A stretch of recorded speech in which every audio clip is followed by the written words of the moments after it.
जो मूल ज्ञान के जितने भी संत हुए हैं उन्होंने एक ही रास्ता बताया है, और जो ब्रह्म ज्ञान के या फिर जो जगत ज्ञान के गुरु हुए हैं, जो कथावाचक हुए हैं, उनका रास्ता थोड़ा अलग है।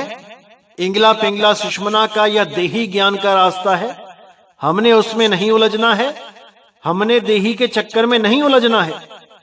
हमने विहंगम योग को समझना है कि विहंगम योग क्या है, कैसे परमात्मा से सीधा जुड़ा जा सकता है, इस पे विचार करना है, इसको समझना है। तो बहुत से लोग आएंगे आपको भरमाने के लिए भी, उनको भी अच्छी तरह समझना है कि कौन कहां पे भरमाना चाहता है। क्योंकि आपको पता है कि हमारे ही सत्संग सुन सुन के अब बहुत से ऐसे लोग चैनल बना के बैठ गए हैं जिनको अपना अनुभव ज्ञान शून्य है, कुछ नहीं है, लेकिन केवल हमारी ही बातें दोहरा दोहरा के, रिपीट करके, कॉपी कर करके केवल आप लोगों को आकर्षित किया जा रहा है। लेकिन जब आप सत्य की परख करेंगे तो आपको समझ में आ जाएगा कि वो केवल बातें हैं जो हमारे ही सत्संग को सुन सुन के उसमें थोड़ी बहुत काट छांट करके और अपना अज्ञान उसमें ऐड करके आपको परोसा जा रहा है। मूल ज्ञान को ना मानकर, ना समझकर अज्ञान को ही परोसा जा रहा है। क्योंकि कुछ ना कुछ तो अलग बताना ही पड़ेगा, नहीं तो आकर्षित कैसे कर पाएंगे। अब इनके चक्कर में जो पड़ जाते हैं वो लोग पढ़ते हैं जिनका विवेक अभी पूरी तरह जागृत नहीं हो पाया। जैसे मैंने पहले भी बताया था कि लकड़ बग्गा शेर का मुकाबला नहीं कर सकता, एक पल भी उसके सामने नहीं ठहर सकता, लेकिन शेर के बच्चे को वो नहीं छोड़ता, क्योंकि अभी उस शेर के बच्चे में इतना सामर्थ्य नहीं है कि वो उस लकड़ बग्गे का मुकाबला कर सके। इसी प्रकार जो जीव पूर्ण विवेकी नहीं हो पाता है वो इन लोगों के चंगुल में फंस जाता है, अपना जन्म बर्बाद कर लेता है, क्योंकि पूर्ण विवेक जगा ही नहीं। इसीलिए मैं कहता हूं कि पहले हमारे सत्संग शुरू से लेके अंत तक सुनो और समझो। समझना बहुत जरूरी है, क्योंकि अगर आपने वाणी को सही से समझ लिया तो कोई भी काल का दूत आपको भ्रमित नहीं कर पाएगा। लेकिन अगर आपने केवल वाणी को सुना है, समझा नहीं, तो कोई भी आके आपको भ्रमित कर सकता है। तो मेरे भाइयों, अच्छी तरह समझना है, एक एक बात पे विचार करना है, क्योंकि मैं यहां कोई कहानियां सुनाने नहीं आया हूं। मैं यहां पर सब ग्रंथों का सार निकालने आया हूं, निचोड़ निकालने आया हूं, और उसी सार को मूल ज्ञान कहते हैं। इसीलिए साहिब ने बोला, सतगुरु ऐसा चाहिए जैसा सूप सुहाए, और सार सार तो गही रहे, थोथा दे उड़ाए। मैं यहां पे थोथा ज्ञान बताने नहीं आया हूं, मैं आपको केवल सार सार समझाने आया हूं। अब आप कितना समझ पाते हैं ये आपकी बुद्धि विवेक पे निर्भर करता है। मैंने तो अपना कार्य कर दिया है, समझने वाले समझ चुके हैं। अब जो नहीं समझ पा रहे हैं ये उनके पुराने जन्मों के संस्कार हैं, जो पूर्णतया जागृत नहीं हो पा रहे हैं। लेकिन जिस दिन बंदी छोड़ की दया हो जाएगी, ये संस्कार पूरी तरह जाग जाएंगे, और फिर ऐसा कोई भी अधूरा गुरु या अधूरा शिष्य उनको भ्रमित नहीं कर पाएगा, कभी नहीं कर पाएगा। इसीलिए मेरे भाइयों, आपने अपने विवेक को सदा जगा के रखना है। ताकि कोई आपके अनमोल जीवन को बर्बाद ना कर पाए। मैं बस यही अरदास करूंगा उस बंदी छोर से, उस मालिक से। और ये आपका ही फर्ज है कि आप हर सत्संग की गहराइयों में जाएं, एक एक शब्द पर विचार करें। मैंने जो बताना था बता दिया है, अब ग्रहण आपने करना है। और अगर आपकी कोई शंका होती है, कोई सवाल मन में आता है, तो आप उसको लिखते चले जाइए। 1 नंबर सत्संग से सुनते सुनते आगे बढ़ें और जो भी प्रश्न मन में आता है उसको अपनी डायरी पे लिखें।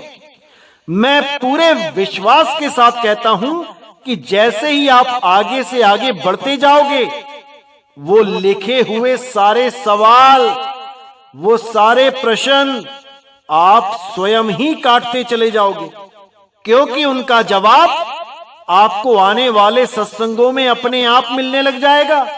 और धीरे धीरे इतना विवेक बढ़ जाएगा कि सवाल ही खत्म हो जाएंगे। हर चीज को आप खुद ही समझ जाओगे, क्योंकि परमात्मा ने कोई कमी नहीं छोड़ी है समझाने में, वो समझा ही रहा है। अब ये आप पे निर्भर करता है कि आप कितना समझ पाते हो। जैसे एक क्लास में 60 बच्चे हैं तो टीचर तो समझा ही रहा है, लेकिन उन्हीं 60 बच्चों में से कोई फर्स्ट आ जाता है, कोई सेकंड आता है और कोई फेल भी हो जाता है।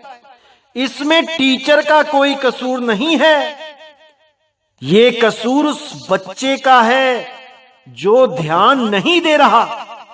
टीचर ने तो अपना काम 60 के 60 बच्चों के लिए एक समान किया है, लेकिन कौन कितना ग्रहण कर पाता है ये उसका विवेक, उसकी बुद्धि पर निर्भर है कि वो कितना समझ पाता है कि क्या समझाया जा रहा है।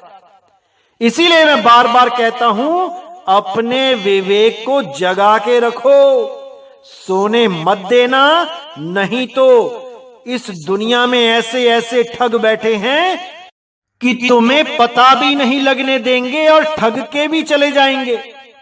क्योंकि ठग हमेशा विश्वास जीत कर ही ठगी मारता है। ठग कभी चोरी नहीं करता, ठग कभी डाका नहीं डालता, वो तुम्हारे विश्वास को जीतता है और एक दिन विश्वासघात करके चला जाता है। इसी प्रकार ये जो काल के दूत ठग बैठे हैं, ये तुम्हारे विश्वास को जीतते हैं। मीठी मीठी बातें सुना के, वाणियों को तोड़ मरोड़ के। इनके पास अपना अनुभव ज्ञान तो कुछ होता नहीं, केवल दूसरों के सत्संगों की कॉपी करके, नकल मार के केवल आकर्षित करना ही जानते हैं। ऐसे लोगों से सावधान रहना है मेरे भाइयों, सावधान रहना है। और हर बात को, हर सत्संग को अच्छी तरह समझ के उसके सार को ग्रहण करना है, ताकि कभी भी जीवन में धोखा ना खा पाओ। मैं बस यही चाहता हूं कि मेरे सारे भाई इतने विवेकी हो जाएं कि अपना कल्याण स्वयं कर सके, अपना फायदा और अपना नुकसान स्वयं समझ सकें कि कहां पे मेरा फायदा है और कहां मेरा नुकसान है। तो मेरे भाइयों, थोड़ा सा और इंतजार करेंगे, उसके बाद मैं लगातार सत्संग दूंगा आपको। और जो परमात्मा की मूल वाणियां जो आपको अभी और समझानी है, ताकि हर प्रकार के भ्रम का नाश हो सके और भविष्य में भी आप बिल्कुल सेफ रह सको, सुरक्षित रह सको। क्योंकि जैसे वायरस अपडेट होके आता है, वैसे ही ये काल के दूत भी अपडेट होके आते हैं। तो इनसे कैसे अपनी रक्षा करनी है, इनके अज्ञान से कैसे बचना है, ये सब भी आपको आने वाले सत्संगों में अच्छी तरह समझा दिया जाएगा, ताकि आप सदा के लिए सिक्योर हो सको, सदा के लिए सुरक्षित हो सको। क्योंकि सबसे जरूरी है सुरक्षा, इससे जरूरी कुछ भी नहीं। जैसे हम आज इस महामारी से लड़ रहे हैं और जो सुरक्षा नहीं कर पा रहा है अपनी, वो इसकी चपेट में आता जा रहा है। इसी प्रकार अज्ञान भी एक वायरस ही है। अगर आप पूरी तरह विवेकी नहीं हो पाए तो ये वायरस आपकी हानि कर सकता है। इसलिए मैं हमेशा यही प्रयास करूंगा कि आपको पूर्णतया सुरक्षित करके ही इस दुनिया से जाऊं। इसलिए मेरे भाइयों, हर चीज को गहराई से समझना है और आने वाले सत्संगों में इतनी गहराई छुपी है कि आप एक एक चीज को समझ पाएंगे कि परमात्मा ने कितनी गहरी वाणियां, कितना बड़ा अनुभव ज्ञान छुपा के रखा है ग्रंथों में। लेकिन ये अधूरे गुरु उन ग्रंथों को पढ़कर भी उस अवस्था को समझ नहीं पाते, उस भाव को समझ नहीं पाते जो वाणियों में पहले से ही दर्ज कर दिए गए हैं, क्योंकि इनको अभी अनुभव ज्ञान नहीं है। ये केवल किताबी कीड़े बने हुए हैं। केवल किताबें पढ़ पढ़ के सुनाने में ही अपने आप को महान समझते हैं, अपने आप को ज्ञानी समझते हैं। लेकिन उस ग्रंथ की वाणियों में क्या गुप्त भेद छिपे हैं, वो अनुभव ज्ञान कैसे इन वाणियों में दर्ज किया गया है, इस भेद को ये लोग कभी नहीं समझ सकते। इसीलिए हमारा विरोध करते हैं। लेकिन मेरे भाइयों, जितने भी विवेकी हंस हैं वो इस चीज को समझ भी रहे हैं और अनुभव में भी लेके आ रहे हैं। उनको जब अनुभव होता है, जो वाणी में दर्ज है उसके अनुसार जब अनुभव हो जाता है, तब उन्हें समझ में आता है कि वाणी सत्य है, पर इसको समझने वाले नहीं समझ पा रहे हैं, केवल अनुभव ज्ञान ना होने के कारण। इसलिए मेरे भाइयों, अनुभव ज्ञान के बिना सब थोथा ज्ञान है, सब झूठ है। इसीलिए मैं बार बार कहता हूं कि अनुभव ज्ञान में आओ। जो वाणी कह रही है वो आपके साथ घटित होना चाहिए।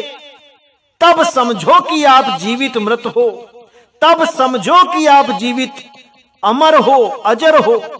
नहीं तो केवल किताबें पढ़ने से वो अनुभूति नहीं हो सकती।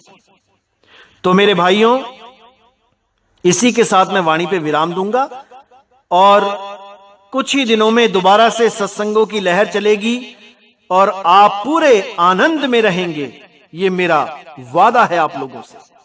तो मुझे विदा करें। बोलिए सतगुरु बंदी छोड़ सतगुरु सत्य कबीर साहिब की सदा ही जय हो, सदा ही जय हो मेरे मालिक की साहिब बंदगी सतना।